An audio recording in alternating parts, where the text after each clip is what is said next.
اگر یہی گولی وہ کسی چھوٹے آدمی پر چلاتا تو اس کیس کو اس کے بڑے افسران بہت آرام سے دبا لیتے۔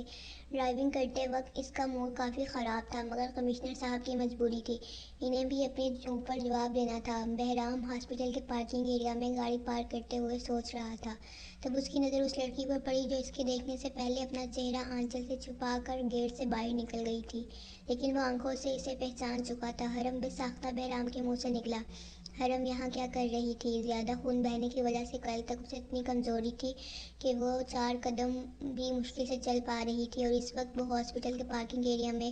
بہرام سوچتا آیا، او نو، اقبال شٹ! وہ زور سے چیختا ہوا اس کے پیچھے جانے کے بجائے بھاگتا ہوا ہسپتال کے اندر حرم کے پاس جانے لگا۔ کل سے اس کا ذہن کس قدر پریشان اور تھکا ہوا تھا، اقبال کی طرف تو اس کا ذہن بھی نہیں گیا تھا۔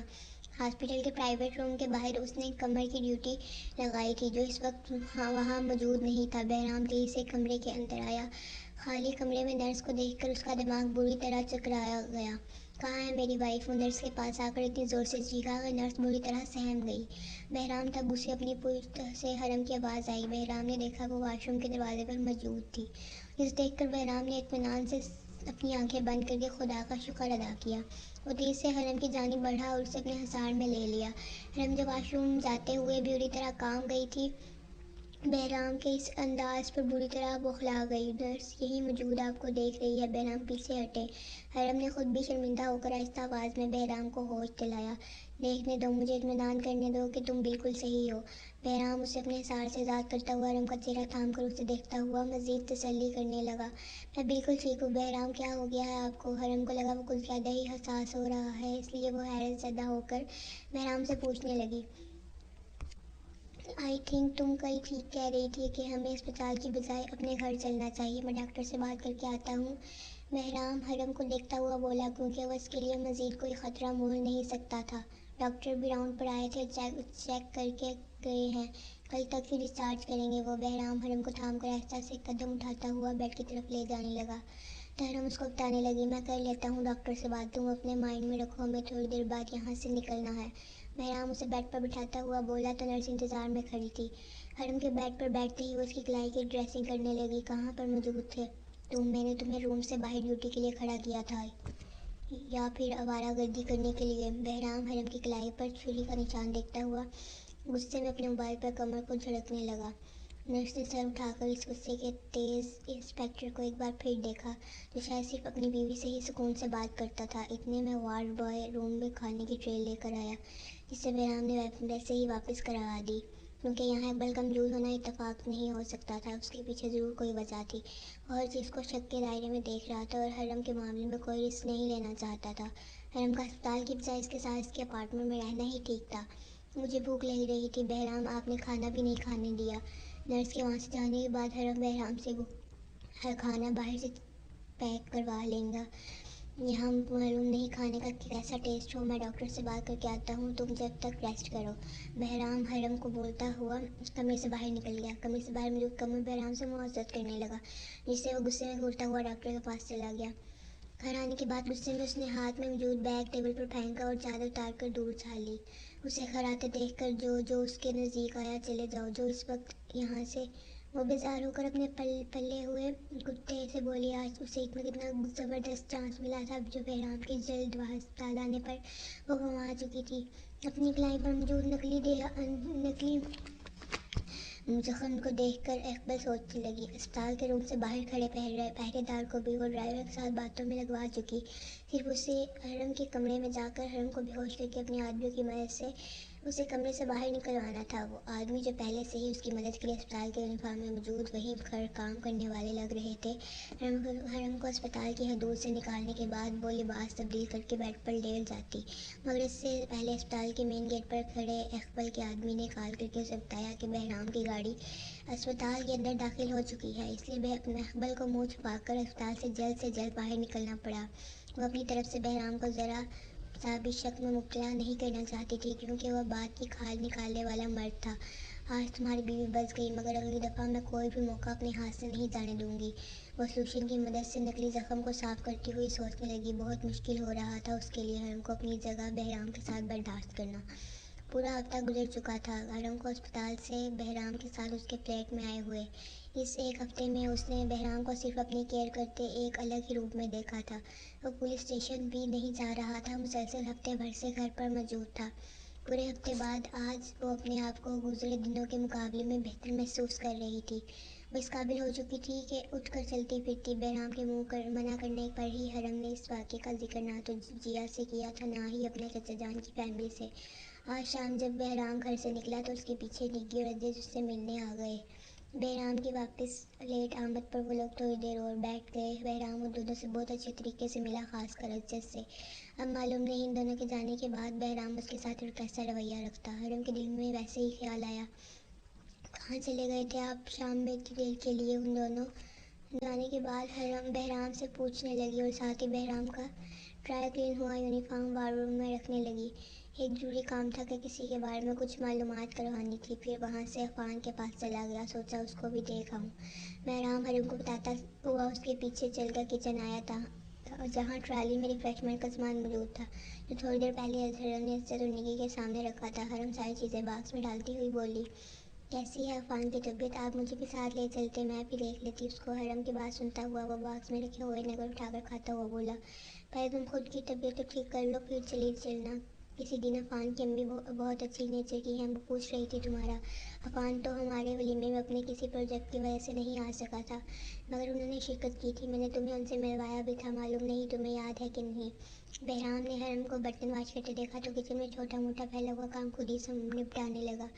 तारुफ करवाया था आपने मेरा उनसे, मुझे याद आ गया है। वो आप बार बार मेरी तबीयत का बोल रहे हैं। मैं बिल्कुल ठीक हूँ। और अच्छा ये बताइए, खाना गर्म करूँ आपके लिए? दूसरे कामों में लगकर वो भूल ही गई थी। बहराम को खाने का भी पूछना था।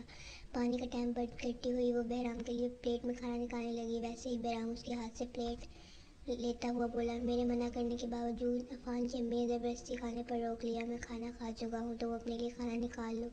बहराम हरम से बोलता हुआ उसके दोनों हाथ थाम चुका था, जो बर्तन धोने के वजह से ठंडे हो रहे थे। निग्गी और इज्जत भाई के साथ अच्छा खासा रिफ्रेशमेंट कर लिया था, अब खाने की गुंजाइश बिल्कुल नहीं है। एक बात पूछूं आपसे, निग्गी और इज्जत भाई का यहाँ पर आना आपको बुरा तो नहीं लगा? हरम बहराम का चेहरा देखती हुई पूछने लगी। उसके दोनों हाथों को वो अपने हाथों में छुपाए अपने सीने पर रखकर हरम को देखने लगा। तुम्हें मेरे रवैये से महसूस हुआ कि मुझे उन दोनों आने पर बुरा लगा होगा? अगर अज्जत निकी के बगैर भी तुमसे यहाँ पर मिलने आता मुझे तब भी उसके आने पर कोई एतराज़ नहीं होता, क्योंकि वो तुम्हारा खालाजाद है और निकी तो है ही तुम्हारी पक्की वाली सहेली। बहराम की बात सुनकर हरम मुस्कुरा कर उसको देखने लगी। सॉरी, मुझे ऐसा कुछ आपसे पूछना ही नहीं चाहिए था, क्योंकि वो कोई आपके हमारे दरमियान तो सब कुछ ठीक हो चुका है। हरम मुस्कुराती हुई बोली तो बहराम भी मुस्कुरा दिया। हमारे दरमियान तो सब कुछ ठीक हो चुका है, लेकिन अब मैं तुम्हारे ठीक होने का वेट कर रहा हूँ। तो भी ठीक कर लो अपनी। बहराम ने बोलते हुए इसके दोनों हाथों को अपनी कमर पर लपेटा, खुद भी हरम को अपने साड़ में ले लिया। मेरी तबीयत अब भी मुकम्मल तौर पर ठीक हो चुकी है। बहराम, कैसे यकीन दिलाऊँ मैं आपको? उसकी तबीयत को लेकर इतना ज़्यादा फिक्रमंद था। हरम उसके साड़ में बहराम को देखकर यकीन दिलाती हुई बोली, सोच लो, तुम खुद ही कह रही हो कि तुम्हारी तबीयत ठीक है। बहराम हरम को जताने वाले अंदाज में बोला तो हरम उसका चेहरा देखने लगी, जिस पर मायने खेज मुस्कुराहट थी, जिसकी वजह से हरम को समझ में नहीं आई। झूठ तो नहीं बोल रही हूँ मैं आपसे, अब बिल्कुल ठीक महसूस कर रही हूँ, तब भी ऐसा बोल रही हूँ। आप ऐसे मुस्कुरा क्यों रहे हैं? हरम बहराम को बोलने के साथ उसकी मुस्कुराहट पर टोकती हुई बहराम से पूछने लगी। मुस्कुरा इसलिए रहा हूँ, जो मैं अब कहने वाला हूँ मुझे पूरा यकीन है मेरी उस बात पर तुम बुरी तरह शर्मा जाओगी। बहराम के इस तरह बोलने पर उसकी नज़रों का मफहूम समझकर हरम ने उसके हाथ अपनी कमर से हटाए। अपना रुख मोड़ कर कैबिनेट में प्लेटें सेट करने लगी। उसके हाथों की हरकत तब थमी जब बहराम उसकी पुश्त पर खड़ा होकर हरम को अपने साथ में लेकर उसके सगार में सरगोशी करता हुआ बोला, मैं आज रात हम दोनों के बीच सारी दूरियां मिटा देना चाहता हूँ। तुम्हारे साथ बहुत क्लोज होने वाला हूँ मैं। बहराम की बात सुनकर हरम के हाथ में मौजूद प्लेट गिरते गिरते बची। बहराम ने प्लेट को पकड़ कर कैबिनेट पर रखा और उसका रुख अपनी तरफ किया, जो बहराम की बात पर सुर्ख चेहरे लिए अपनी नज़र झुका गई थी। मैं बताओ मुझे। बहराम हरम को अपने साथ में लेता हुआ उससे उसकी मर्जी पूछने लगा, क्या हम दोनों अभी क्लोज नहीं हैं? हरम बहराम के सीने में मूंछ पाती हुई उससे पूछने लगी। वो इससे ये बात क्यों पूछ रहा था भला? वो इस मामले में क्या बोलती? क्लोज तो है, मगर उस तरह नहीं है। तुम भी जानती हो मैं क्या चाह रहा हूँ। तुम से, यहाँ मेरी तरफ देखकर जवाब दो। बहराम हरम को अपने सार से आज़ाद करता हुआ उसका चेहरा ऊंचा करके अपने चेहरे के करीब कर चुका था। क्या जवाब दूँ आपको? मुझे नहीं मालूम आप क्या बोल रही हैं। वो इसकी बातों और ख़ास कर नज़रों से नर्वस हो रही थी। भला क्या बोलती? तुमसे तुम्हारी मर्ज़ी पूछ रहा हूँ मिसेस, क्या तुम राज़ी हो? बहराम हरम को नर्वस देखकर खिल कर बोला, लेकिन साथ ही वो इसके चेहरे के बिखरे रंग भी इंजॉय कर रहा था। मेरी मर्ज़ी का होना ज़रूरी है क्या? हरम का चेहरा अभी भी बहराम के ने थामा हुआ था। अब की बार इसने नज़रें उठाकर बहराम को देखते हुए पूछा, ऑफ कोर्स ज़रूरी है। मैं ज़ोर ज़बरदस्ती का या फिर इस मामले में तो अपनी मर्ज़ी चलाने का कायल नहीं। बहराम हरम के चेहरे पर अपनी नज़रें गाड़े संजीदगी से पूछने लगा। तो फिर ठीक है, हरम ने बोलते हुए जल्दी से अपनी नज़रें वापस झुका ली। तो बहराम के लबों पर जानदार मुस्कुराहट दौड़ गई। क्या ठीक है? क्या मतलब इस बात का? बहराम संजीदगी से हरम से पूछने लगा। मतलब जैसा आप चाह रहे हैं तो ठीक है। फिर हरम अपने चेहरे से बहराम के हाथ हटाती हुई बोली, मतलब मेरे चाहने पर तुम एग्री हुई हो? तुम्हारा खुद का अब तक दिल नहीं कि हम अपना रिलेशन स्टार्ट करें? बहराम अपने चेहरे की स्माइल छुपाता हुआ उसकी हालत से लुत्फ़अंदोज़ होता हुआ बोला, वो मतलब नहीं था मेरा। बहराम आप मुझ क्यों नहीं रहे हैं मेरी बात को? क्या अपना मुंह फाड़ कर बोल दूं मैं कि मैं जानती हूँ आप जानबूझकर मुझे तंग कर रहे हैं? हरम शर्माने की बजाय नाराज़ होकर किचन से जाने लगी। तब बहराम ने उसे बाजू से खींच कर दोबारा अपने हसार में ले लिया। ठीक है, मैं यहाँ तंग नहीं कर रहा, अपने बेडरूम में चलते हैं, लेकिन मेरे वहाँ तंग करने पर तुम इस तरह से नाराज़ नहीं होगी, मैं पहले ही बता रहा हूँ। बहराम की प्यार भरी धमकी पर वो शर्माने के साथ साथ हंसी।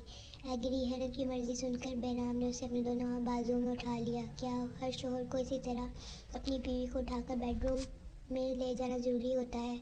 इससे बहराम की समझ पर शर्म तो बहुत आ रही थी, लेकिन इससे ये जानना इसलिए ज़रूरी समझा क्योंकि वो इस अक्सर फिल्मों में ऐसे सीन देखती आई थी और शादी की रस्मों में भी अक्सर दूल्हा अपनी दुल्हन को ऐसे ही उठाकर कमरे में लेकर जाते थे। ऐसा ज़रूरी तो नहीं होता, मगर रोमांटिक ज़रूर लगता है। मैंने तुम्हें इसलिए उठा लिया, तुम्हारा वेट ज़्यादा नहीं है। अगर तुम अच्छी सेहतमंद लड़की होती तो मैं ये ज़रा सोच समझ कर उठाता। बहराम के शरारत भरे अंदाज पर हरम ने उसे घूर कर देखा। बहराम मुस्कुराता हुआ उसे बाजू में उठाए बेडरूम में ले जाने लगा।